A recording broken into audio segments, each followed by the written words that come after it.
Our motivations are unbelievably interesting. I mean, I've been working on this for a few years, and I just find the topic still so amazingly engaging and interesting. So I want to tell you about that.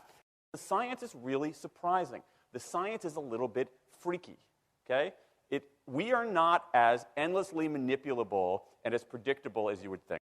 There's a whole set of unbelievably interesting studies. I want to give you two that call into question this idea that if you reward something, you get more of the behavior you want. If you punish something, you get less of it. So let's go from London to the mean streets of Cambridge, Massachusetts, in the northeastern part of the United States. And let's talk about a study done at MIT, Massachusetts Institute of Technology. Here's what they did. They took a whole group of students, and they gave them a set of challenges. Things like memorizing strings of digits, solving word puzzles, other kinds of spatial puzzles, even physical tasks like throwing a ball through a hoop. Okay, they gave them these challenges, and they said to incentivize their performance, they gave them 3 levels of rewards. Okay? So if you did pretty well, you got a small monetary reward. If you did medium well, you got a medium monetary reward. And if you did really well, if you were one of the top performers, you got a large cash prize. Okay?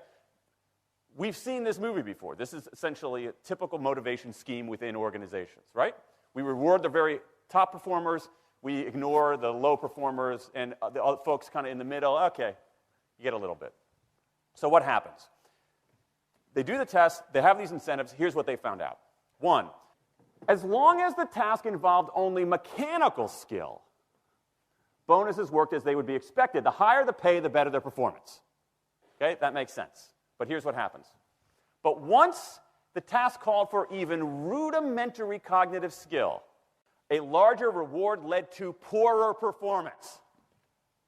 Now, this is strange, right? A larger reward led to poorer performance? How can that possibly be? Now, what's interesting about this is that these folks here who did this are all economists, 2 at MIT, 1 at the University of Chicago, 1 at Carnegie Mellon, okay, the top tier of the economics profession. And they're reaching this conclusion that seems contrary to what a lot of us learned in economics, which is that the higher the reward, the better their performance. And they're saying that once you get above rudimentary cognitive skill, it's the other way around. Which seems like this kind of, the idea that these rewards don't work that way seems vaguely left-wing and socialist, doesn't it? It's kind of this kind of weird socialist conspiracy. For those of you who have those conspiracy theories, I want to point out the notoriously left-wing socialist group that financed the research, the Federal Reserve Bank. So this is the mainstream of the mainstream coming to a conclusion that's quite surprising, seems to defy the laws of behavioral physics. So this is strange. It's strange finding. So what do? They say, this is freaky. Let's go test it somewhere else. Maybe that $50 or $60 prize isn't sufficiently motivating for an MIT student, right? So let's go to a place where $50 is actually more significant relatively. Right? So let's take the experiment. We're going to go to Madurai, India, rural India, where $50, $60, whatever the number was, is actually a significant sum of money. So they replicated the experiment in India roughly as follows. Small rewards, the equivalent of 2 weeks' salary. Small performance, low performance, 2 weeks' salary. Medium performance, about a month's salary. High performance, about 2 months' salary. Okay, so those are real good incentives. Okay, so you're going to get a different result here. Well, what happened, though, was that the people offered the medium reward did no better than the people offered the small reward. But this time around, the people offered the top reward. They did worst of all. Higher incentives led to worse performance. What's interesting about this is that it actually isn't all that anomalous. This has been replicated over and over and over again by psychologists, by some extent by sociologists, and by economists, over and over and over again. For simple, straightforward tasks, those kinds of incentives, if you do this, then you get that, they're great. For tasks that are algorithmic, set of rules where you have to just follow along and get a right answer, if-then rewards, carrots and sticks, outstanding. But when the task gets more complicated, when it requires some conceptual, creative thinking, those kinds of motivators demonstrably don't work. In fact, money is a motivator at work, but in a slightly strange way. If you don't pay people enough, they won't be motivated. What's curious about, there's another paradox here, which is that the best use of money as a motivator is to pay people enough to take the issue of money off the table. Pay people enough so that they're not thinking about money and they're thinking about the work. Now, once you do that, it turns out there are 3 factors that the science shows lead to better performance, not to mention personal satisfaction. Autonomy, mastery, and purpose. Autonomy is our desire to be self-directed, to direct our own lives.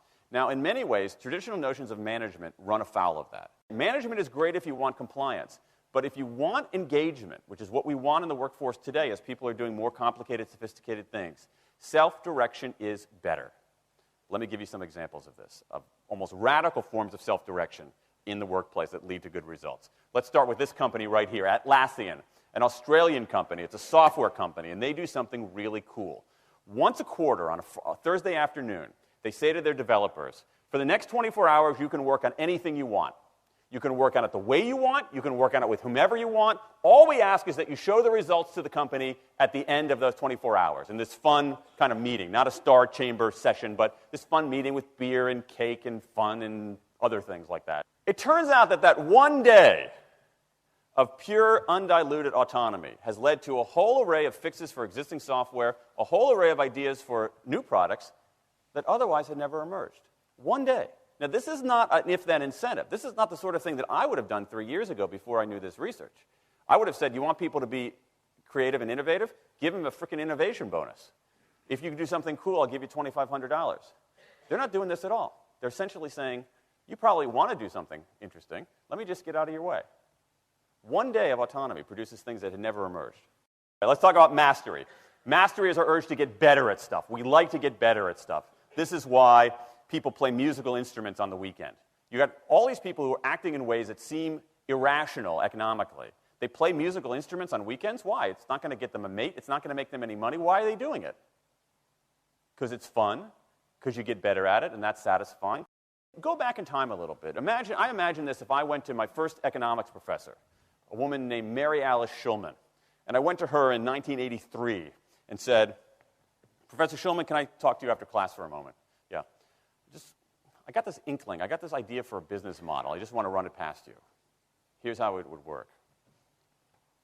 You get a bunch of people around the world who are doing highly skilled work, but they're willing to do it for free and volunteer their time, 20, sometimes 30 hours a week. Okay, she's looking at you somewhat skeptically there. Oh, but I'm not done. And then what they create, they give it away rather than sell it. It's going to be huge. I mean, she truly would have thought I was insane. Okay, it seemed to fly in the face of so many things. But what do you have? You have Linux powering 1 out of 4 corporate servers in Fortune 500 companies, Apache powering more than the majority of web servers, Wikipedia. What's going on? Why are people doing this? Why are these people, many of whom are technically sophisticated, highly skilled people who have jobs? Okay, they have jobs. They're working at jobs for pay, doing sophisticated technological work. And yet, during their limited discretionary time, they do equally, if not more, technically sophisticated work, not for their employer, but for someone else for free. That's a strange economic behavior. Economists who look into it, why are they doing this? It's overwhelmingly clear. Challenge and mastery, along with making a contribution. That's it. What you see more and more is a rise of what you might call the purpose motive, is that more and more organizations want to have some kind of transcendent purpose, partly because it makes coming to work better, partly because that's the way to get better talent. And what we're seeing now is, in some ways, when the profit motive becomes unmoored from the purpose motive, bad things happen. Bad things ethically sometimes, but also bad things just like not good stuff, like crappy products, like lame services, like uninspiring places to work. That when the profit motive is paramount, or when it becomes completely unhitched from the purpose motive, it's just, people don't do great things.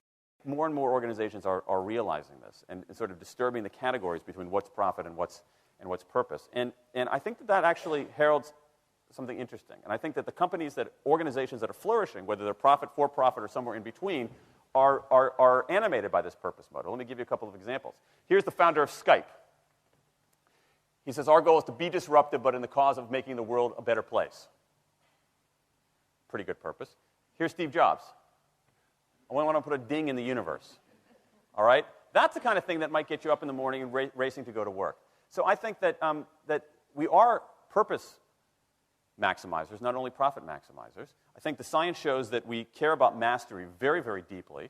And the science shows that we want to be self-directed. And I think that the big takeaway here is that if we start treating people like people and not assuming that they're simply horses, slower, smaller, better-smelling horses, if we get past this kind of ideology of carrots and sticks and look at the science, I think we can actually build organizations and work lives that make us better off, but I also think they have the promise to make our world just a little bit better.